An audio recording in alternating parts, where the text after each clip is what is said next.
US news now, Roger, in the Telegraph, and E Jean Carroll is circling back for a second bite at the Trump cherry. Yes, she is, because he casually called her a whack job on live TV.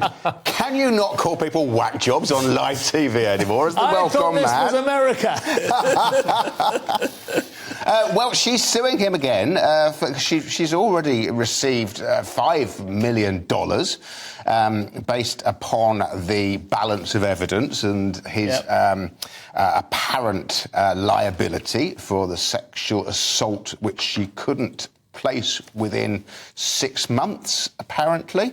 And she's coming back for another blow. Did you watch the CNN town hall thing? It was quite interesting. Yeah. It was No. quite entertaining, actually. He was very good. He was very good entertainment, and the woman who was trying to kind of run it, you know, and was like not equal to him. But I do remember thinking. I mean, he got some big laughs. He is a talking about superstar, it, but isn't he? I do remember thinking, that's dangerous territory. You've literally just lost the case. Brush it aside, by all means. Say it was a politically motivated. Yeah. But he didn't. He revisited the content. You know?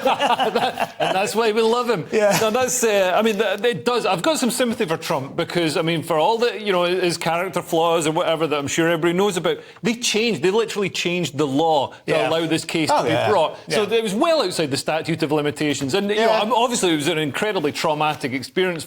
So traumatic, she had to wait 30 years until right before an election.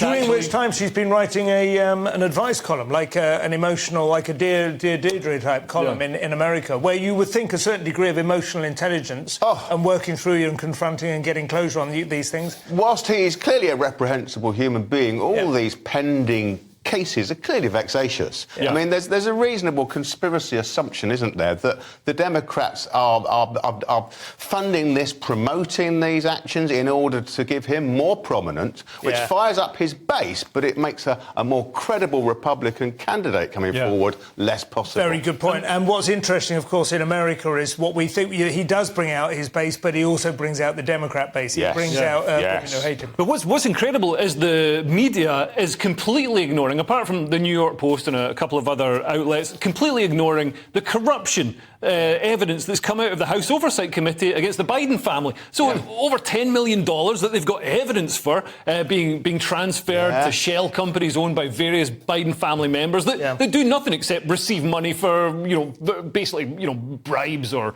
you know. Is this from China as well? Isn't it? Is that right? There's a lot of money come from China. Romanian business went to an unnamed Biden, and there's a lot of questions. I mean, that's a Chinese official or a Chinese businessman sending this money. I mean, that's if Winston Churchill was receiving money from Nazi Germany, you'd be asking him, like, you know, wait a minute, what's this money for? That's a very good point, and it does seem like the American media have perhaps just like calmed down a little bit on the absurd smearing side of Trump, but they have certainly not like elevated their gaze to properly investigate Biden's administration. It's been just given free pass. Although Biden's very unpopular, apparently. His popularity ratings are incredibly low. It's utterly Kamala Harris, who could well end up. But anyway.